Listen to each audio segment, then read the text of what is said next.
Good afternoon, and welcome to The Old Ball Game, baseball's place in America's past and present. I'm Joshua Katz, a senior fellow at the American Enterprise Institute, and it gives me particular pleasure to throw out the first pitch 23 hours and 5 minutes before the Nats meet the Phillies on opening day at Nationals Park. Here at the American Enterprise Institute, we are interested in celebrating and promoting, well, American enterprise. And how many enterprises are more American than baseball, more worthy of celebration and promotion? In the next hour, we will be treated to the insights of two of the game's best and most prominent celebrators and promoters, two of its most distinguished observers and chroniclers.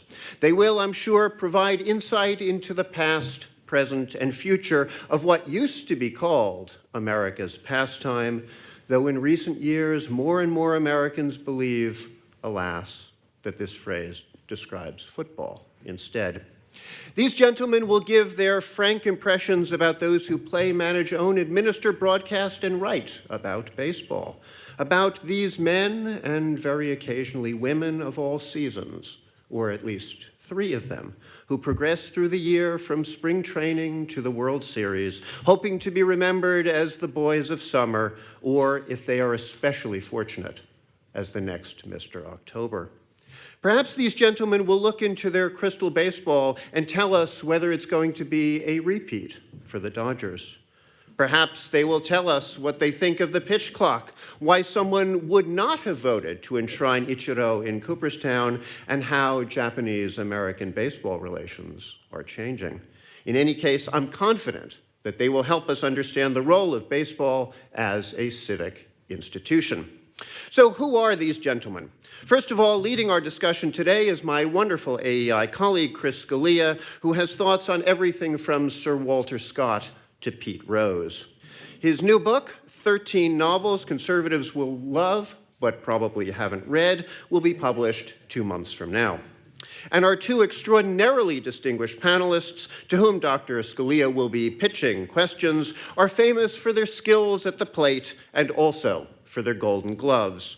It's hard to think of more prolific writers than these two, and by no means just about baseball.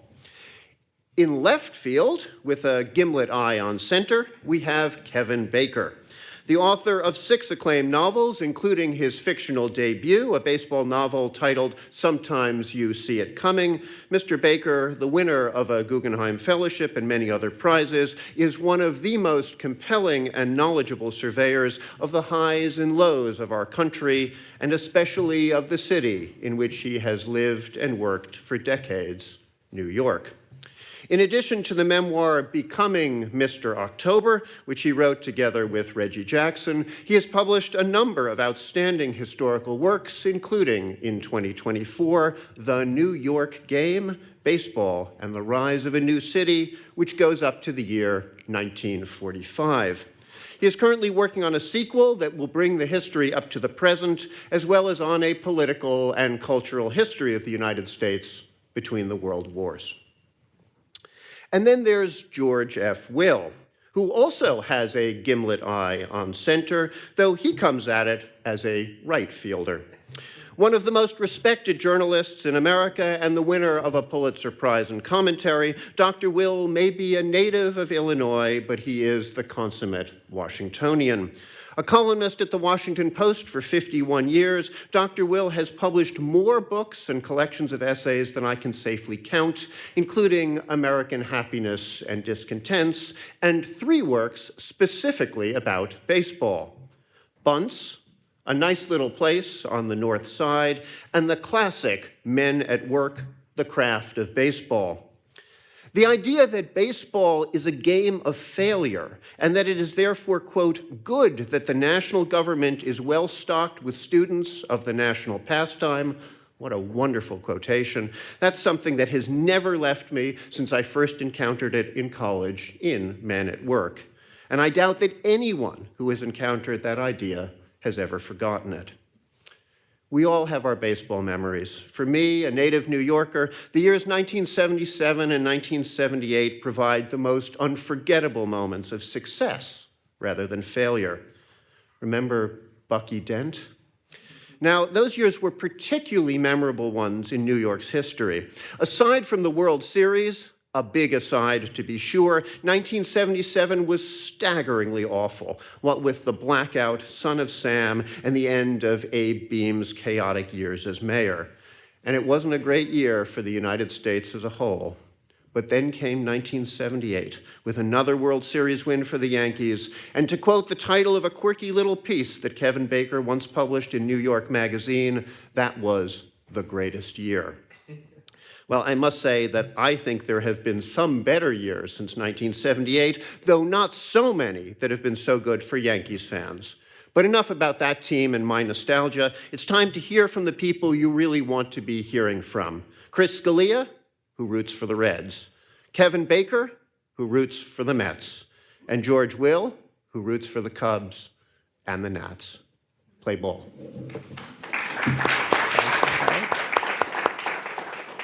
Thank you, Joshua. I'm really excited about this conversation. Thank you both for making it happen and for coming here. Let's start by getting personal. What is the story of your own early baseball fandom? What got you hooked? Was it a player? Was it a team? Was it a game or a series? A particular hero? And then following on that, what have been your greatest moments of baseball happiness and conversely heartbreaks? And George, since you're a Cubs fan, you have the most to share about the heartbreaks. Why don't you start? I came to baseball through the radio. And I grew up in central Illinois, Champaign-Urbana, university town. There were 2 teams in Chicago and 2 in St. Louis, which was then the westwardmost outpost of baseball. I'm 83, so this was in the late 40s that I got used to it. And baseball was my connection to the metropolitan America. At about that time, I was really in the 50s, along came a wonder that to me was better than the internet ever will be, and that is the transistor radio. And late at night, I could get KDKA from Pittsburgh, listen to Bob Prince, the Pirates, who famously at the end of a seesaw 13-12 back and forth game would say, "We had them all the way." And I could get Milwaukee when the Braves came from Boston to Milwaukee in '54. So it was radio that did it. One of the great things about baseball is it's the first thing that I experienced as a child where I could actually peg up with the adults. Because frankly, my opinion was just as good as an adult's opinion on who the greatest shortstop was. In fact, it was better in most cases. That's right. And it gave you a sense of a sort of circumscribed field you could actually have a lot of knowledge about. I think baseball appealed to me the same reason when I watch television at all anymore. I watch CNBC because their people know something. And I'm not interested in opinions. I'm interested in people who have metrics and numbers and can tell you what's happening. That's how I got into baseball. Let me ask a follow-up here.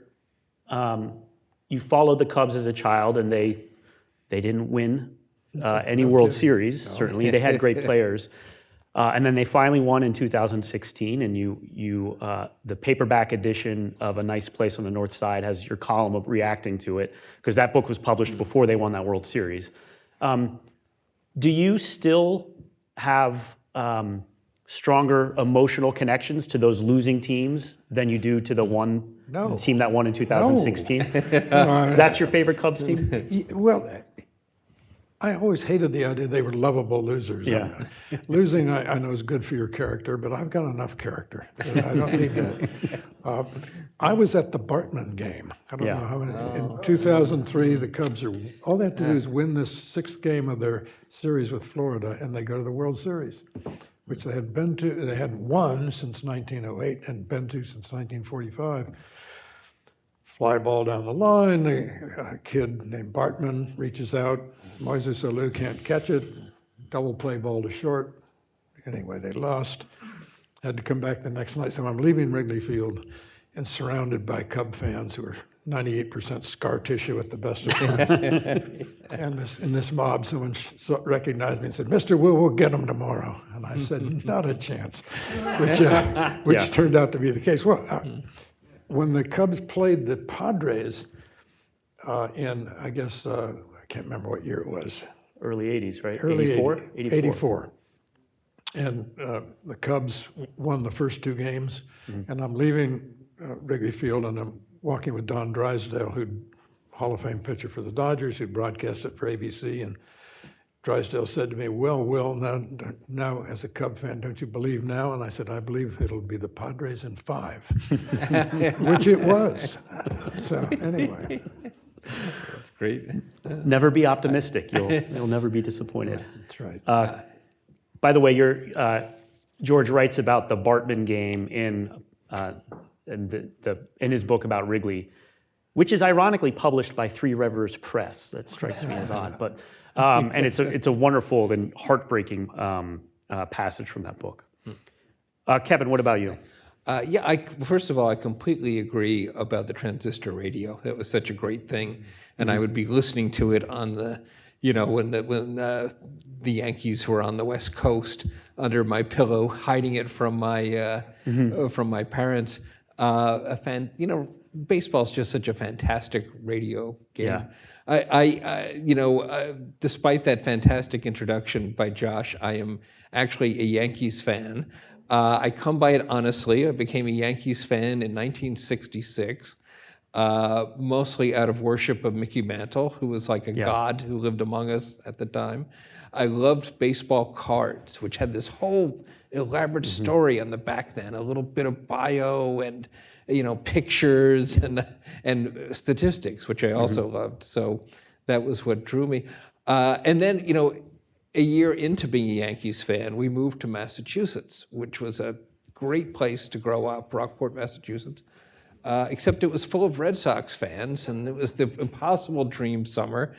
So I had to put up with that until I moved back down to New York, and then the Yankees were good again. I think for the greatest game memory I have, single game, was the playoff game between the Red Sox and the Yankees in 1978. I was more nervous watching that game than I was the first time I had sex. It was just, everything was on the line in one game. And it was a wonderful game, just an exquisitely played game, even if you were, you had no real connection to it.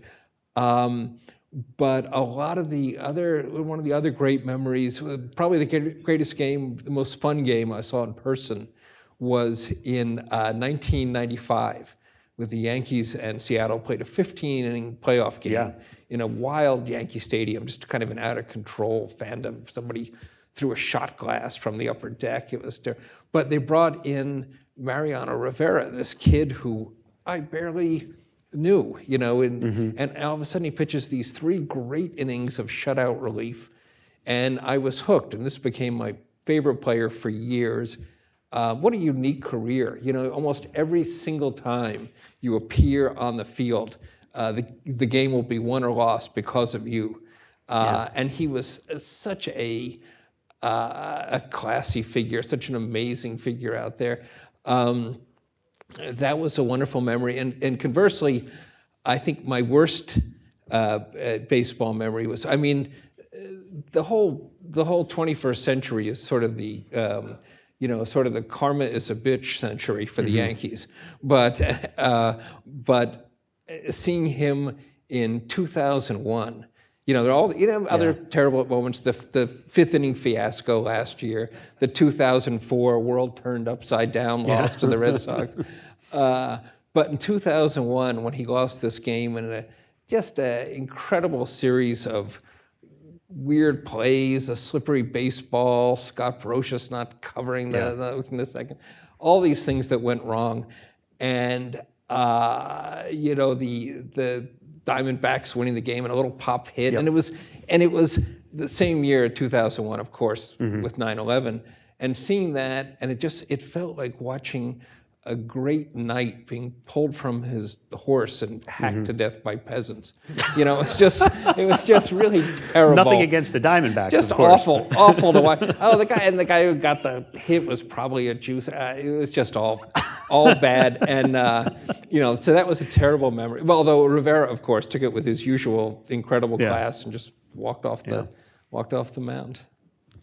That was revenge for Randy Johnson, though, who would have been on the '95 Mariners team, wasn't he? He just, you know, he pretty bad playoff record for the most part, except against the Yankees, where he could not be beat. First game in Forbes Field in 1950, when I was 9 years old, and I did because my grandfather was a Lutheran minister in Donora, Pennsylvania. Quiz for you people. Wow. Name 2 Hall of Famers from Donora, Pennsylvania. Yeah. Yep. Stan Musial and Ken Griffey Jr., whose name, by the way, is George. That was Tim Carney. Tim, you can get a prize at the end of the talk. And they have the same birthday. It's a crowd that knows it's baseball. And Stan Musial, of course, produced the most beautiful statistic in all of baseball. That is, he had 3,630 hits, 1,815 on the road, 1,815 at home. That's great. If he'd played his whole career in Yankee Stadium or in New York and not in St. Louis, he'd be in the conversation for the greatest player ever. This is a sneak preview of George's annual baseball trivia column. It's online as we speak, and I'm already getting complaints. You both spend time in books trying to correct the record about certain baseball myths. You both discuss the legend that Abner Doubleday invented the game. You both dispel that. And you both address also Babe Ruth's so-called called shot. Though I think, Kevin, you believe that a little bit more than George does. I am a correctly. believer, but I have to be as a Yankees fan. Are there other particular bits of baseball lore that you wish people would just throw away and that you think have maybe done more damage to the game than good? Oh, that's interesting. I'm not sure what that would be. Baseball. Well, tell us why then. Why does everybody think that Abner Doubleday invented the game? Because that's easy. Because the Major League Baseball and the town fathers of Cooperstown, New York, decided it would be a money-making proposition. So they said that in 1838, young Abner Doubleday wandered into Farmer Finley's pasture and baseballs sprang from his forehead.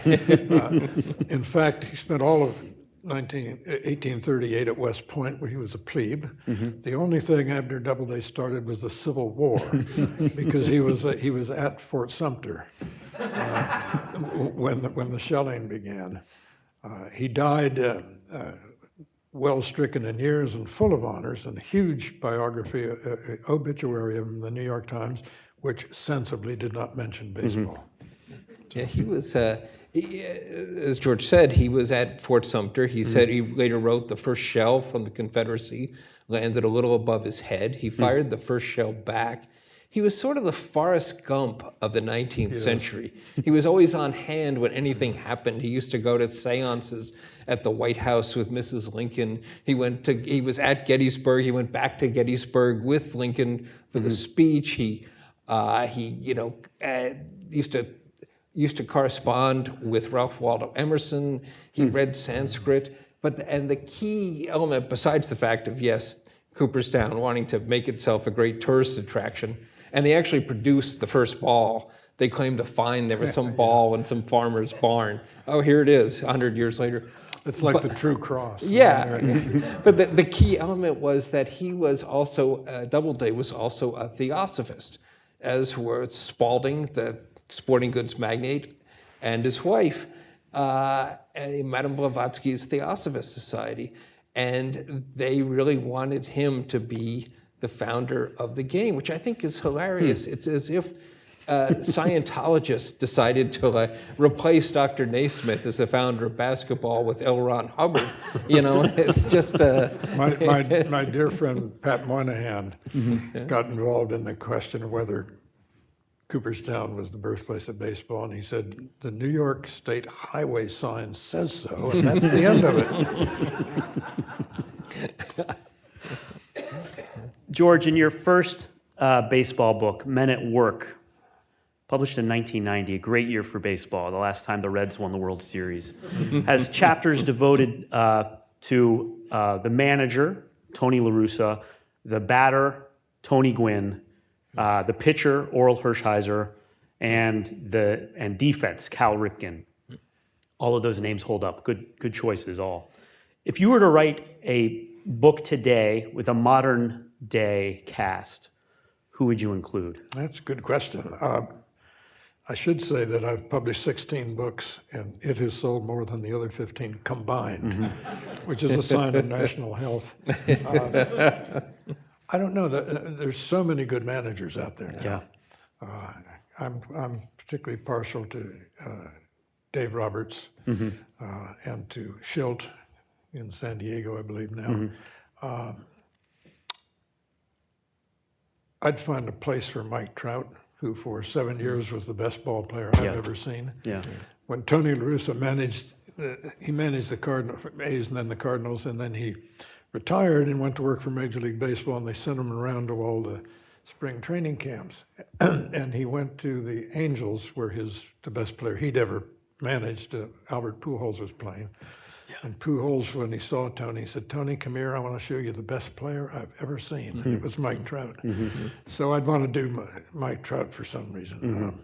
The pitcher, I need to see Skokiel some more, but the Detroit guy is really going to be something. And who am I missing? A hitter. A hitter in defense. No, defense. Probably, no one knows this name yet, but Tovar of the Rockies would be my shortstop. I should say about when I was trying to figure out who to pick to the pitcher, I said I thought I'd do Jack Morris. Yeah. And then I went to Detroit and met him and said, no, I don't want to spend a lot of time with Jack Morris. I mean, he's a great pitcher, but not congenial. Yeah.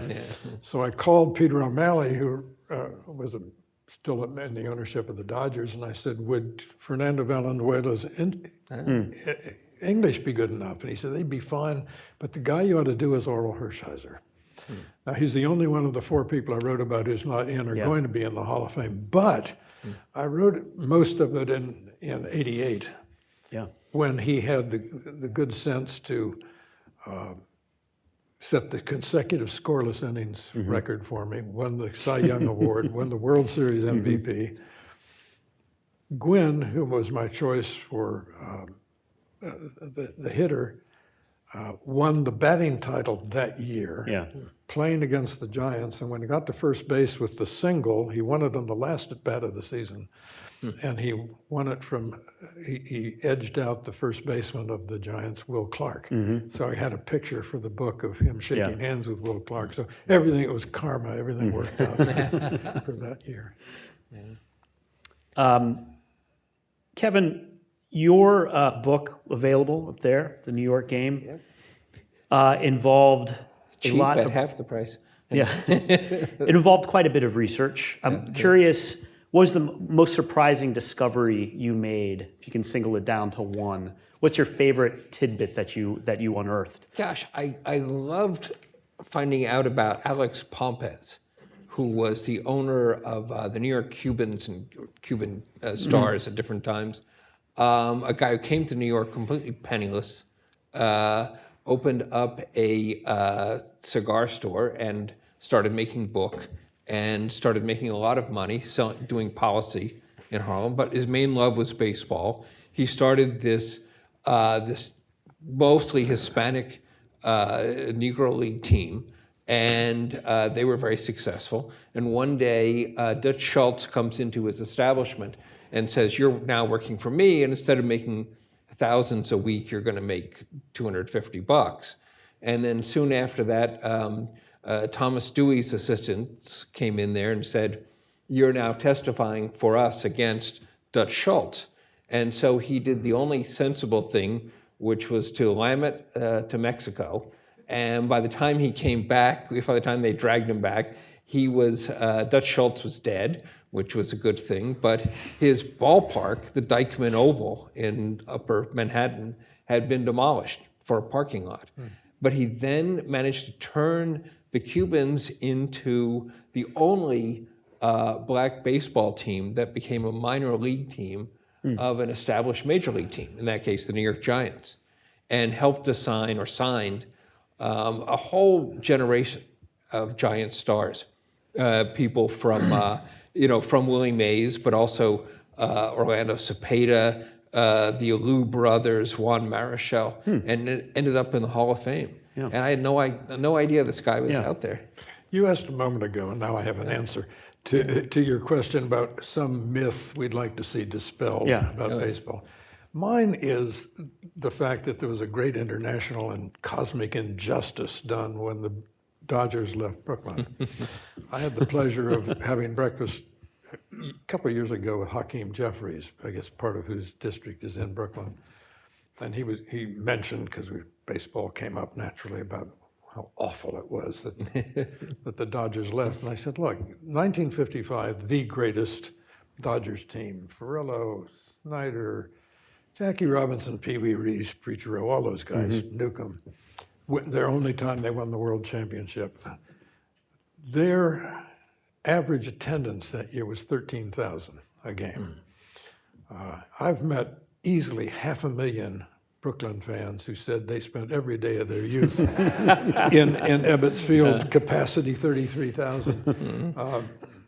In fact, the Dodgers fans had mostly done what Walter O'Malley, the owner of the team, did. He moved to Long Island. And thanks to Robert Moses, who would not build a new ballpark, built the highways that got the Dodgers fans to go out to Long Island. But anyway, enough sentimentality about the Dodgers. No, Now they're the Los Angeles hedge funders. I have to disagree with that, of course, being from New York. But the thing that was a very interesting thing, too, to find out both the Dodgers and Giants were making money still in the 1950s, despite the attendance slowly dropping because of this whole thing called television. And that was a lot of what Here's a owners staggering didn't seem to statistic get. for you about the condition of baseball at the end of the 50s. In 58, the Dodgers and the Giants leave, and the Yankees' attendance fell next year. So, I mean, baseball, back then, people say, oh, the golden age for people is always when they were 12. But the fact is that people weren't going to the games in the golden age.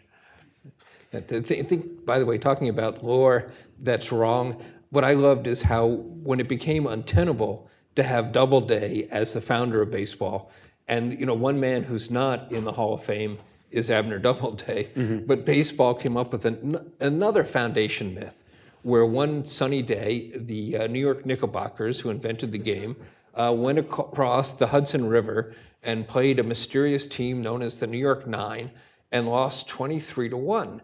And I was reading this as an 8-year-old for the first time, and I didn't believe it then. How did they, if they invented the game, how did they lose by this much?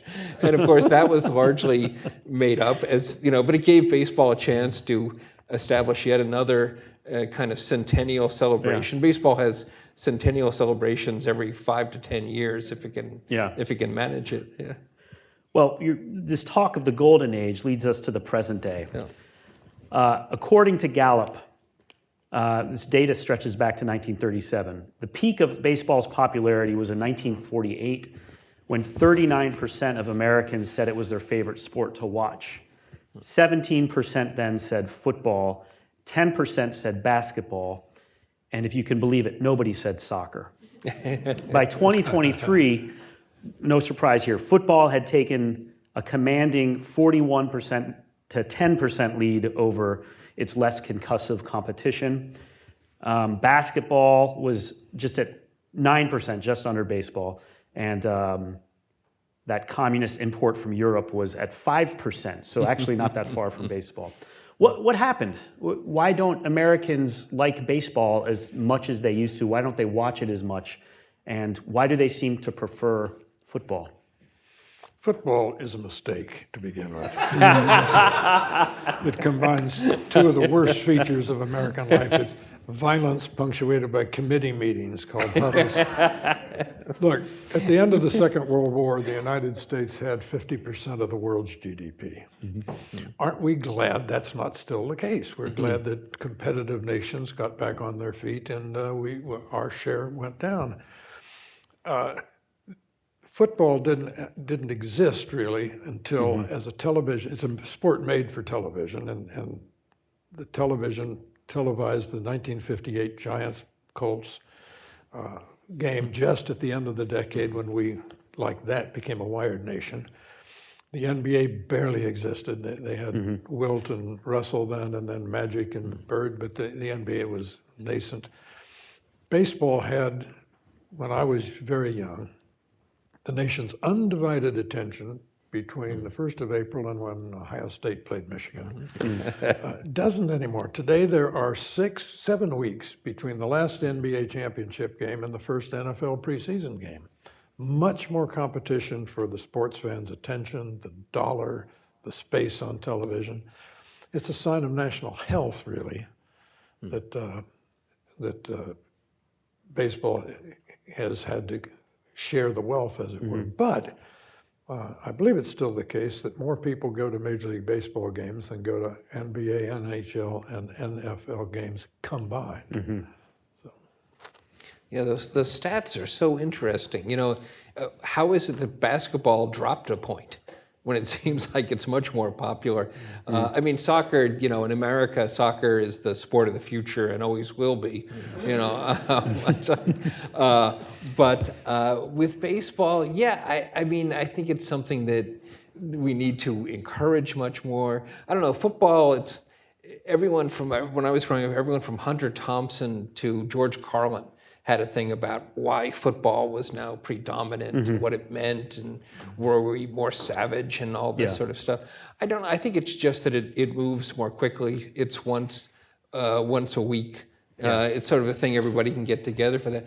But baseball still has so many tremendous things about it as an experience. I think one of the things baseball has to do is stop kicking itself in all the ways that they make the game worse, and they make the game going experience worse than it used to be. Baseball also is irreducibly regional. Yeah. That is, an NFL fan living in El Paso will watch Green Bay play the Lions. Baseball fans want to watch their team, basically. Yeah. So, and that's just part of the landscape. Yeah, very true. It's just, it's so much a game to go and sit outside in the good weather, and so much a game to go with friends, to go with your best times I ever had with my father were at baseball games. I've been on a number of major league committees, one of which was on right around the turn of the century, baseball in the 21st century. And some of the data we got indicated that 95% of NFL fans had never been to an NFL game. Yeah. They are made by television. Baseball is a habit, football is a spectacle, and football has an advantage in that regard. Yeah. Yeah. Well, so let's turn to some of the ways baseball has tried to rejuvenate its fan base. Commissioner Rob Manfred has implemented a number of significant reforms in his tenure. Most of them are designed to make the game less than 3.5 hours long, which seems like a good idea. Which is accomplished. It is Yes, accomplished. Last couple of seasons have been much shorter. So those have included bigger bases, so to encourage stealing bases, instituting a pitch clock, banning the defensive shift, and then there are others that he seems to be considering. Golden at-bats, which means moving your best hitter to anywhere in the lineup when you need him. Automated ball strike challenges, and I guess robotic umps to call balls and strikes too. Which of those, generally, George, you just suggested those reforms have been successful in shortening the games. Do you think they've been good for baseball generally, or what you call in nice place on the north side, a sentimentalist. I know, of course, you're not a sentimentalist, Yeah. but is there a sentimentalist argument against all of these changes? No, there are decisive arguments for all of them. All of them? Well, not the golden at bat. That's Yeah, okay. Some non-baseball fan dreamt that up, and that will never happen. Yeah. But no, I think someday business schools are going to teach what Major League Baseball did, is how a business enterprise looks at its problems, diagnoses them correctly, tries out solutions in the minor leagues, and they all worked. I mean, it's amazing that the pitch clock seamlessly was imposed, and all the pitchers adapted. That's because 80% of them had pitched under a pitch clock in the minor leagues. The pitch clock has taken 25 minutes of dead time out of the game. I mean, there's still problems that have to be solved. I mean, what the ban on shifts did was get you to see the athleticism of these extraordinary players, and I mean, you can no longer put a kind of unmobile, large, clunky second baseman at second base. He has to be able to move now. And putting the ball in play, you get to see Arenado and these guys do this. There's one thing, if I could risk a heresy here.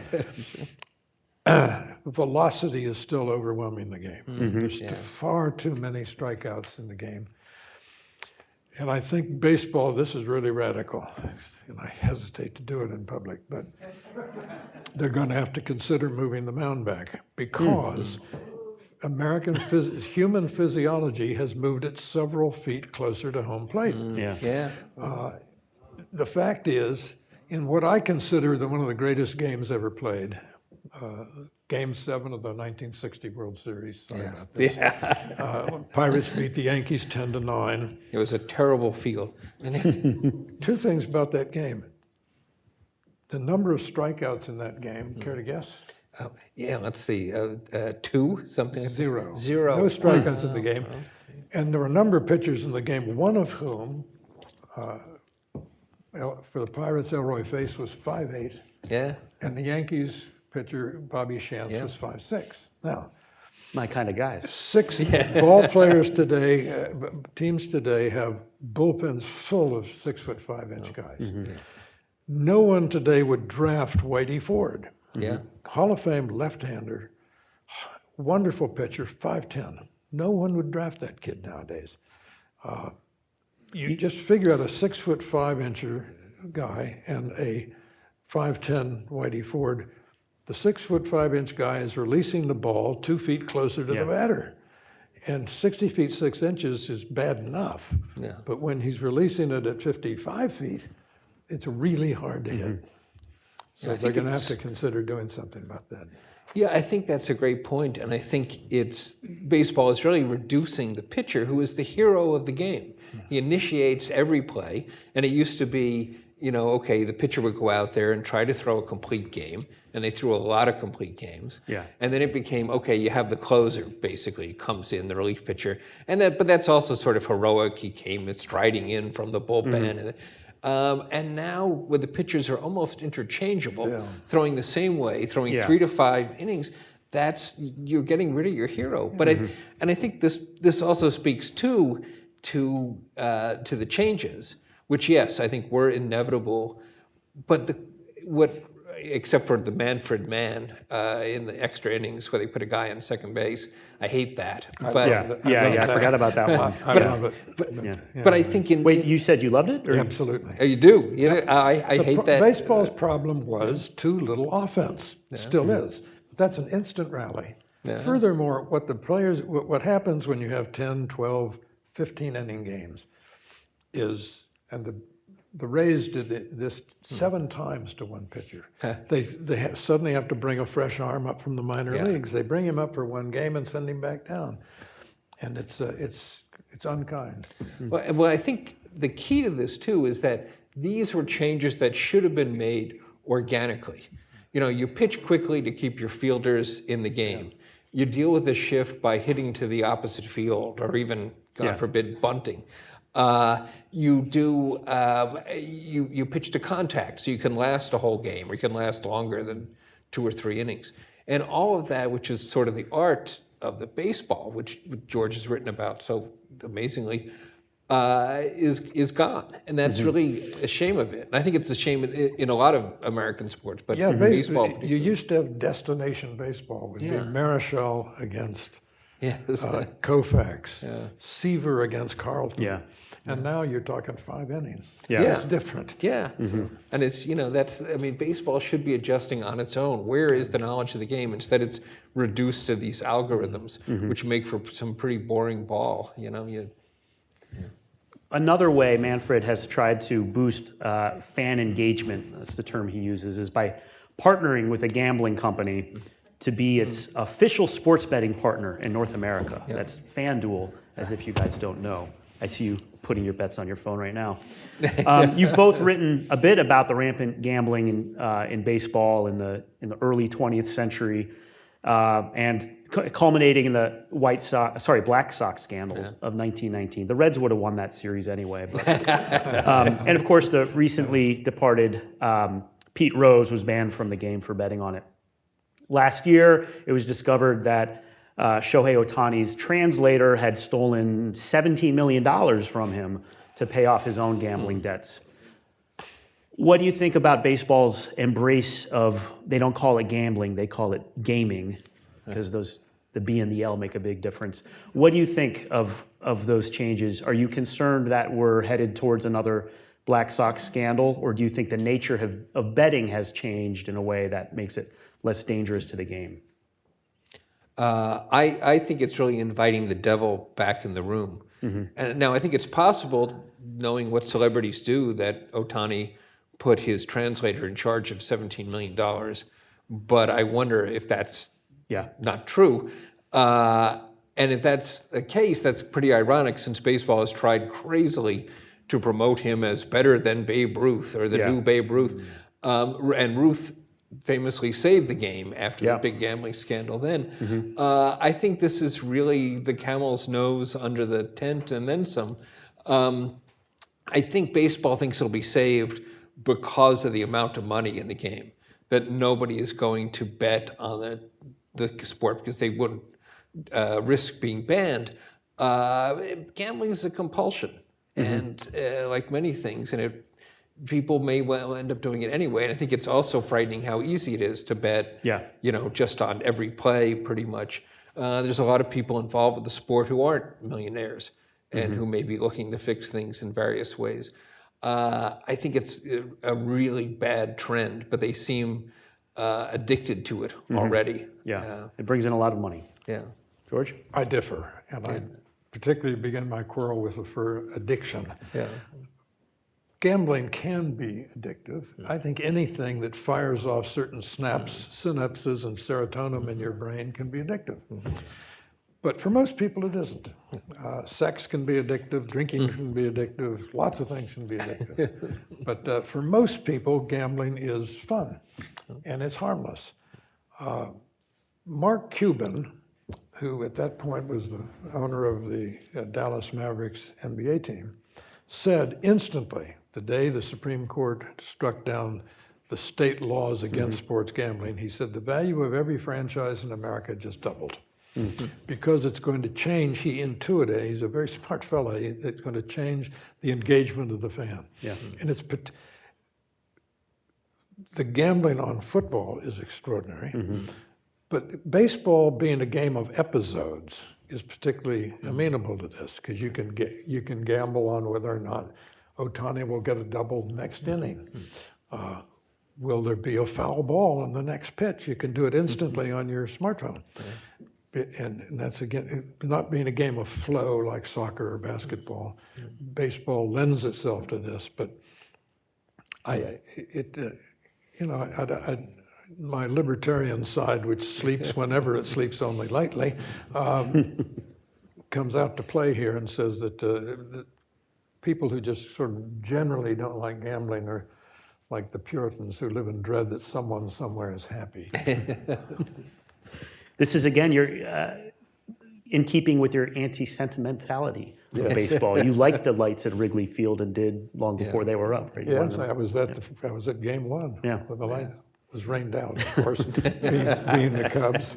But I have time for a speed round set of questions I'm going to ask our guests, and then I will turn to the audience for Q&A in a couple of minutes. All right, so this is a speed round, which means just a sentence answer for each of these questions. Sentence max. All right, let's start with predictions. Who's going to win the World Series this year? Well, in order to avoid saying the Dodgers, who seem to have just cornered every ball player in creation, I'm going to go with the Mets. Look at the Yankees fan upset about how another team can corner the market on players. That's Welcome right. to our world. So, sorry, who did you say that? I said it was the karma century. Yeah. I think the Mets are going Mets? to Okay. win the World Series. George? well, the beauty of the postseason, which I like, the current format, is that randomness acquires a larger role to play. The over 162, I don't know, 162 games, you are your record. You can't say, I'm better than that. No, you're not. You're just what the record says. The randomness works, and in the shorter series, you don't need 5 great starters, which the Dodgers have. Yeah. Yeah. 3 will do, and because of their travel days and all the rest. So I'm just going to say not the Dodgers. Okay, good. Yeah. So 2, not the Dodgers. That's good. MVPs from each league. Who do you predict? I'd predict Bobby Witt Jr. in the American League and Juan Soto now Okay. playing in. I think the stadium that used to be known as Shea, I think was his the stadium he performs best in. So Yeah. I think he'll run amok, which will be nice. I also think though the team they'll beat in the World Series, just because I want to predict something that people might remember, will be Seattle. Oh, wow. Which has some Okay. good young pitching. Yeah. And who knows? But I think the American League is full of these young teams who look awful, and this is why too many Yankees fans think they're going to be back in the series. I think the American League's full of these teams that are going to suddenly blossom. There's a lot of young talent there that's just going to take off. And I see Seattle, with the randomness of the playoffs, getting into their series. Just to show that I can be sentimental when I set my mind to it. The American League MVP is going to be Mike Trout on a huge comeback. Here. And the National League MVP is going to be Mookie Betts because he's just the best player out there. He's just a fabulous athlete. Okay, let's look backwards for a couple of quick questions. I need quick answers here. Don't explain why, just give me answers. Best team of all time. 98 Yankees.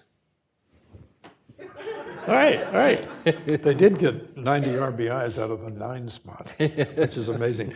Best team of all time, 1930 Philadelphia Athletics. Those are both contrarian takes. I like them. Yeah. Best position player of all time.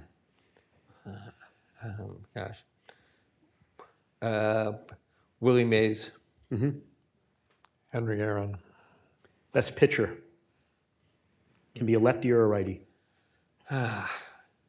Well, because I hate the juice, Lefty Grove. Otherwise, I'd say Roger Clemens. Yeah. But Well, since he picked Grove, I'll pick Walter Johnson. Okay. By the way, I had no idea how good Christy Mathewson was until I read the chapters about him in your book. Oh, well, thank you. Yeah, I knew he he's was great, but he astounded me. amazing. All-time favorite player, Kevin? Well, as mentioned, Mariano Rivera. Okay. George? Ricky Henderson.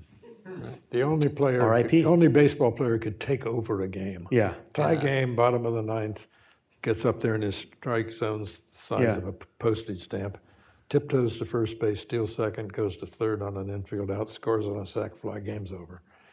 The Cubs were like the only team he didn't play for. Thereabouts. Of course. Great player.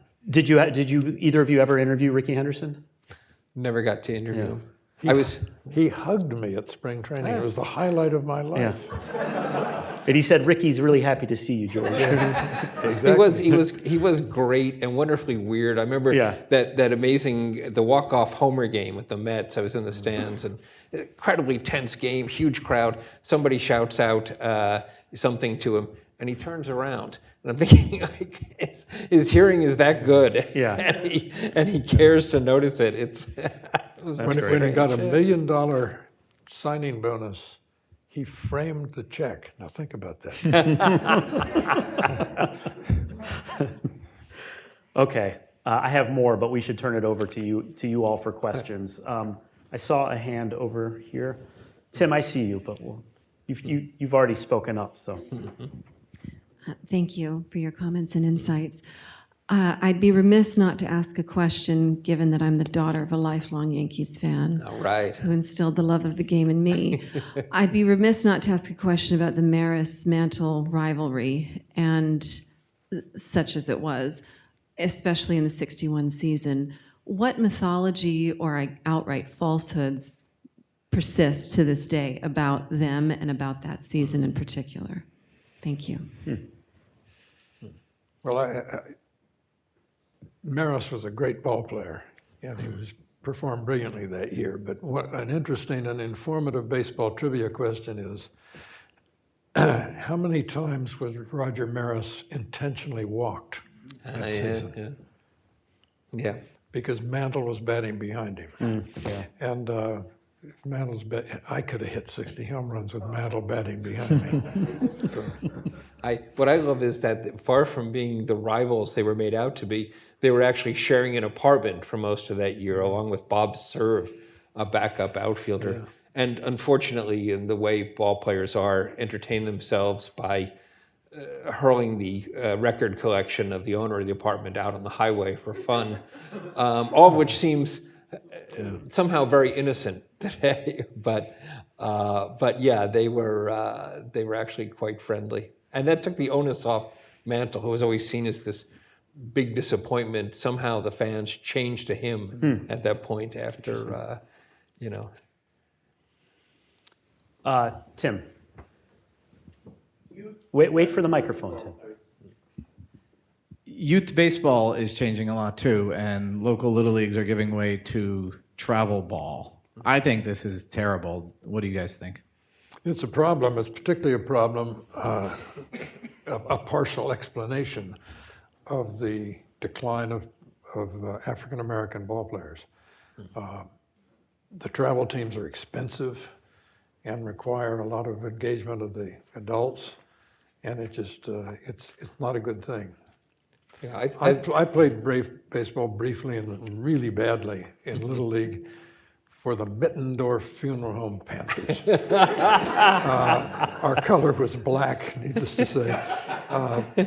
But the travel teams are big business now.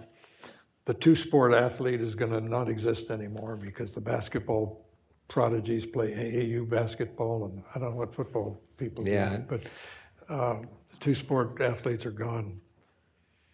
And when you've got parents giving their high school pitchers preemptive Tommy John surgery to get it over with, it's unpleasant. Yeah, I also hate the travel team idea.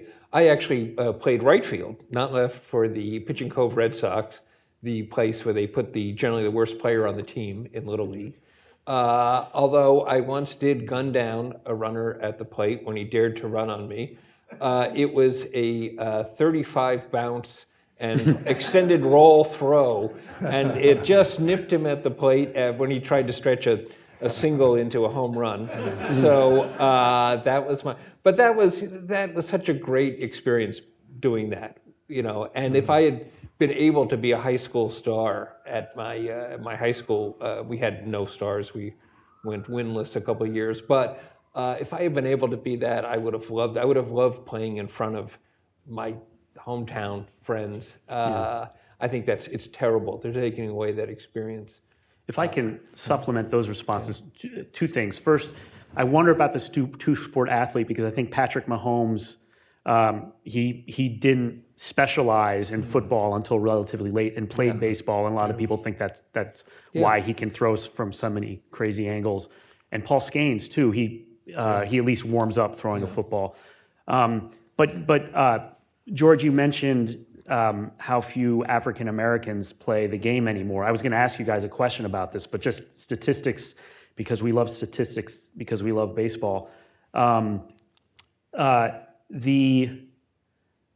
According to one study, black players made up only 6% of major leaguers last opening day, compared to 18% when this study began in 1991.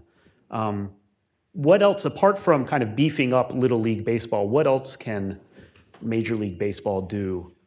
Or should they just, George, and your libertarian, if your libertarianism is awake, should baseball not care and just kind of let the players come who want to come? No, they should rig the market, which they're trying to do with the academy they have in Compton and maybe somewhere else, for all I know.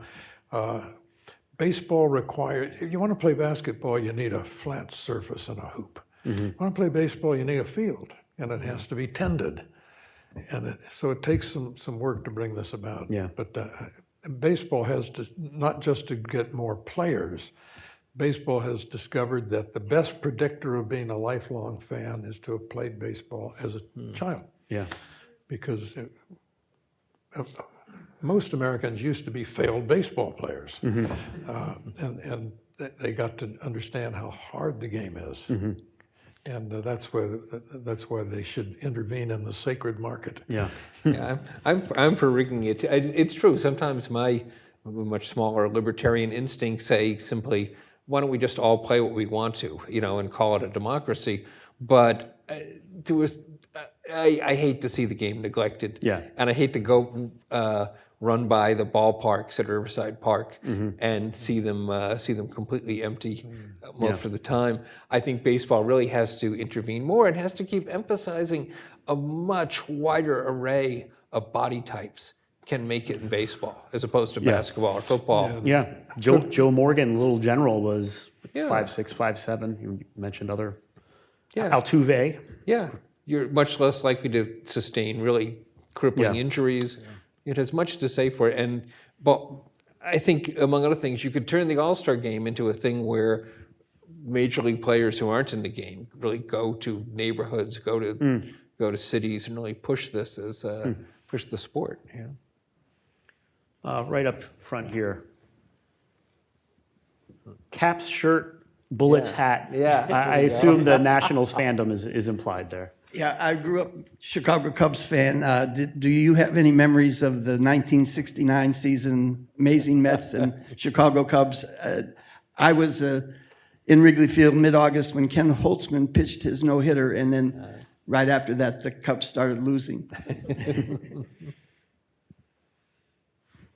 I blame the black cat that walked by Ron Santo when he was in the on-deck circle. But no, that was what the Cubs did. They cubbed. Pitching. The Mets had the pitching, and also Gil Hodges.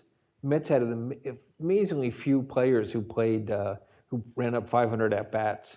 I think maybe Cleon Jones was the only one on the team.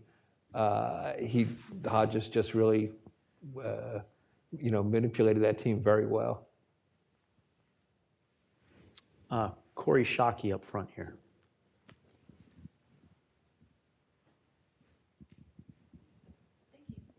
Do you think Bill Veck's shenanigans were ultimately good for baseball or destructive? Like, were the owners right to force the sale? No, Veck, disco night at Comiskey Park, they had to forfeit the game.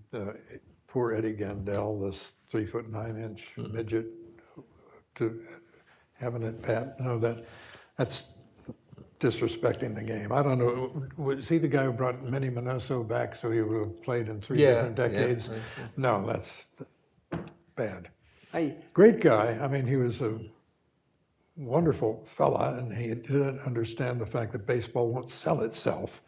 It has to. You got to go out and promote it. He did say that it's a great sport because you don't need to be 7 feet tall or 7 feet wide. And he understood the game and loved it, and helped two franchises, Cleveland and the Whites of Three, and the Browns.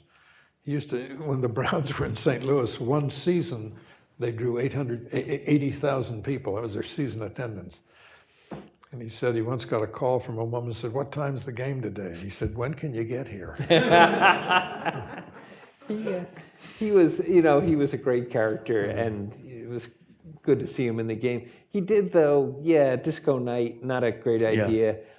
He also tells this whole story, to use the charitable word, that he was all set to create an all-black team during World War II. He was going to buy, I think, the Phillies and bring in black stars from all over, and they would be this terrific team. And I can't think of a worse way to have integrated baseball.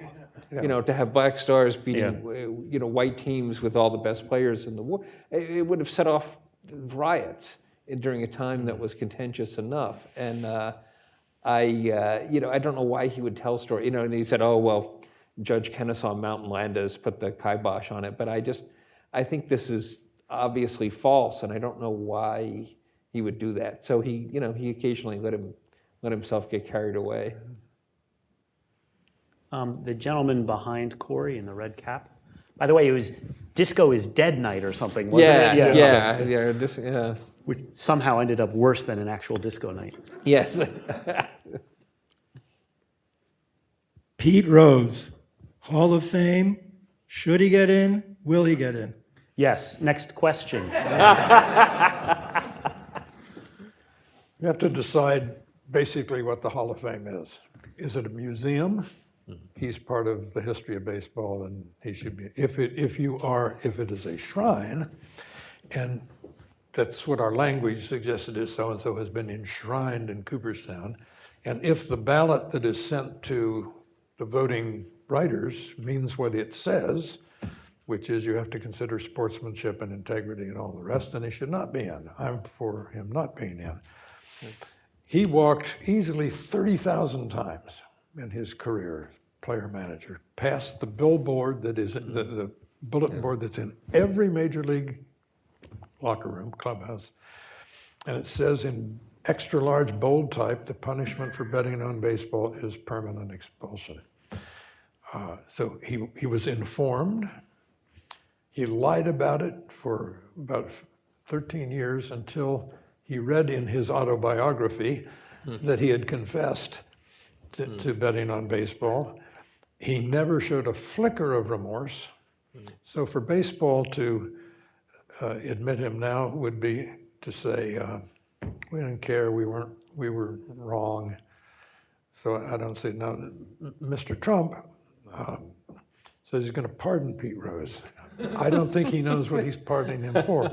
He didn't go to jail for betting on baseball. He went to jail for tax evasion. And Mr. Trump, in his spontaneous way, said Pete Rose never bet on against the Reds. We have Pete Rose's word for that. Right. And I wouldn't take his word. And even if you never bet on the team you're managing or playing for, particularly as the manager, maybe you brought that rookie pitcher in too many times and hurt his arm because you didn't want to lose a bet. Yeah, I'm also against bringing him in. And I think that while the Hall of Fame is a great thing to argue over, I think baseball needs to kind of look at a couple things about it. First of all, the people who are voting for it, they're not electing the president. They're not electing the Pope. That's more important. Their ballot should be open. They should have to explain why they voted for who they voted for. And secondly, they need to resolve the juicing issue. Right now, it seems to be if you use steroids but were amiable in the clubhouse, you get in. If you use steroids but were not charming in the clubhouse, you don't. It's ridiculous that David Ortiz is in, but Manny Ramirez is not, to name just one example. And I think that needs to, what are we going to say about steroids in the end? And I think they have to resolve that. I'm a Pete Rose fan, but I will resist any rebuttals. I'm not the guest here. And gentleman in the back there. Thank you all so much for being here. I will just quickly add, as a Red Sox fan, and correct me if I'm wrong, that David Ortiz has never been proven to have used steroids. But I know he was in the Mitchell report. Well, Barry Bonds wasn't proven to use steroids either, apart from the size of his I'm biased here. I think he said he was given a milkshake with it somehow. Sure. Anyway. Anyways, my main question is about something you were talking about earlier with the kind of long-term viability of the game, declining viewership. particularly declining interest among young people. I have found myself sort of confused as I continue to hear that narrative and sort of identify with it myself, and then see the scale of the contracts that continue to be offered, because I struggle to reconcile the declining viewership with the continuing massive investment. I'm curious if you all think that is just bad investment being made by very wealthy owners like Steve Cohen and other folks, or if you think there really is still a strong enough and pervasive enough fandom to justify that expense and sustain it long term. I think there's enough. I mean, cable television has exploded across the nation and is ravenous for content. And it's ravenous for content in which the advertisers say you can't fast forward through this, hence live sports. Live sports are always going to be a good investment. The problem is that people now, particularly young people, consume sports in a very different way. They've got this kind of sports center wiring in their head that they want to see the highlights on their phone and get on with it. Whether or not they can be talked into sitting down for 2.5 hours to watch a game remains to be seen, but with the right merchandising or marketing, I think yes. I worry the money is really sinking the game's popularity, in the sense it used to be such a great game to go to almost spontaneously on the day. And Yankee Stadium, 1977, 78, you could go out and see some great baseball for $250 for a day of the game ticket. And you could, you're up high, but you could go around behind home plate. It was less than a movie cost at the time. Now, last time I went to Yankee Stadium, a friend who got a ticket from his banker took me to the Legends Suite, where I've never been in a restaurant before where you go in and you go to the shellfish section and you say, oh, I guess I'll have a lobster tail, and the server sweeps 4 of them onto your plate. It's all free. Don't get me started on the wall of candy. This is everything's free except the alcohol. It's grotesque. It's luxury run amok, and too much of that goes on in these heavily subsidized stadiums. But didn't they open in 2009? Yes. What had happened in 2008? Yes, it was. I mean, those seats, those $2,000 per game seats were for Lehman Brothers, which disappeared in the way. I would say about New York sports, Bobby Thompson hit the most famous home run in baseball history in front of about 30,000 empty seats in the Polo Grounds. Roger Maris's 61st home run was in front of about 20,000 people. There's a lot more interest in the game now than there was then. It's different though. Although they keep, every incarnation of Yankee Stadium, they cut another 10,000, 15,000 seats out of it, which they seem to do in, in what used to be known as Shea and that sort of thing.